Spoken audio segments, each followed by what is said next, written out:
I'm Michelle Sisler, a piano teacher from Owatonna, Minnesota, and owner of Keys to Imagination and MusicEdConnect.com. I'm very excited to be part of this webinar and want to say thanks to Shanna for putting all of this together. I look forward to summer lessons because it's a change of pace for the students as well as for me. We tend to put away the lesson books and focus on fun off-the-bench activities targeting various theory skills. During the summer, my students all come for 6 group lessons, 2 hours each time, centered around a theme. This way, they still get 12 hours of instruction, but the schedule allows for vacations and camps and my travel schedule. So each day we focus on a different skill such as rhythm, note reading or intervals, and use indoor and outdoor games and activities to teach and reinforce these concepts. When Shanna asked me to share just one activity, it was really hard to decide which one I wanted to share. Since others were sharing rhythm ideas, I thought I would share some activities for note reading. Now, one of the things I'm careful about when doing group games and activities with my students is that everyone learns. This means that no games rely on speed or who is the fastest. I also want things that are simple to use, simple to teach, and fun, but also very effective. So my favorite game for teaching and reinforcing notes is Notewordy by Sally Ritchie. These games are designed to be played one-on-one with students or in groups. Playing the game is written, each player has to spell a word before their opponent or opponents through a series of plays. There are 3 levels available, so you can target the level your students need. Let's take a look at the game and how I use it in the way it's written.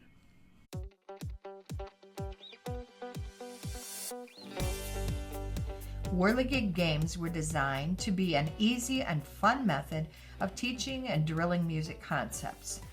They can be played by 2 players or in groups. Because they are based on knowledge rather than speed, they put all players on a level playing field. Everyone has an equal chance to win, regardless of their music ability.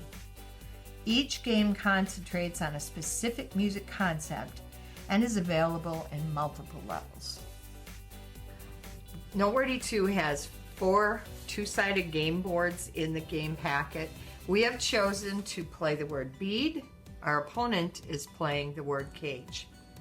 There are 4 letters in each of these words, so we'll deal 4 cards to each player.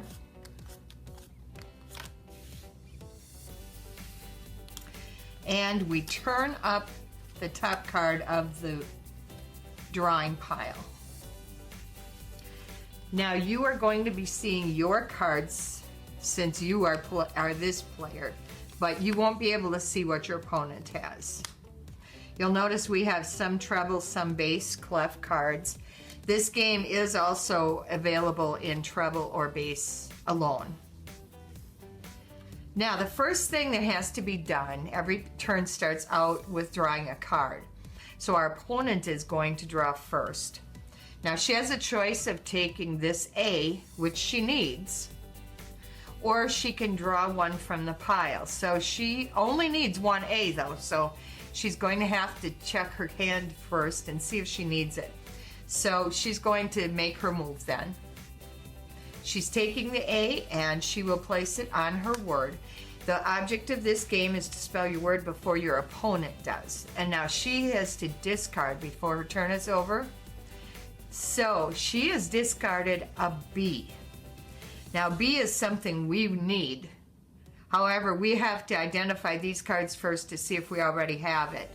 Our first card is an A, and sure shooting there's a B. In fact, we have a G and another B. So we will draw a card from the drawing deck. And then we can play any card that we are able to play. So we're going to play our B, then we have to discard. So we'll go back through here and see what cards we don't need. And we want to get rid of something we don't need, but we also don't want to help her. So an A we'd like to keep. We don't need another B, so that's something we could get rid of. A G she needs, and we have an F.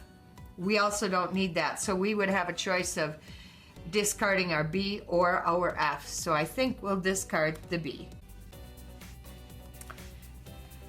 And she has discarded a C. We don't need that, so we are going to draw. And shazam, we drew a D. So we can play that, do our discard, and the game is over because we finished our word first.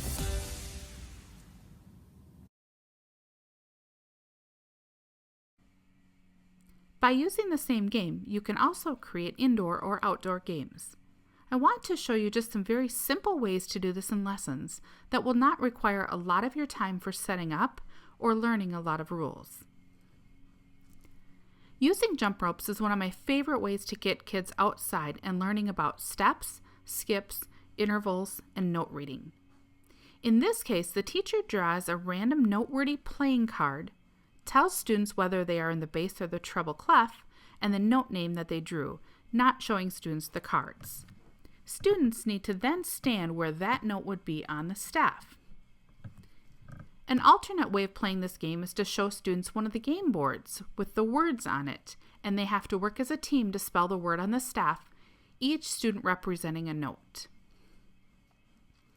Now, of course, students love it when you add water in almost any form. In this water game, I showed them a noteworthy playing card, and the students had to identify the note. Then they have to squirt down the can with the water squirter that has the correct name of the note they identified. I also used 2 students on the other side to pick up the cans as they were squirted down, and they were responsible for checking to see if the notes were identified correctly so as to keep everyone engaged. Another very simple water activity is for students to draw a staff with sidewalk chalk on the driveway. Using small water balls, they had to spell out the word I showed them on one of the noteworthy game boards in either the treble or bass clef, or a combination of both. When I did my video game theme, I created a giant Pac-Man game board on the lawn. Students had to identify the note on the playing card, and if they got it right, they got to pick up, or as Pac-Man would, eat, the ping pong balls. So as you can see, with one game and a few simple tools, you can work on note names in a variety of fun ways. Thanks for joining me today. If you have any questions or would like more information, feel free to email me at michelle@keystoimagination.com or find me on Facebook.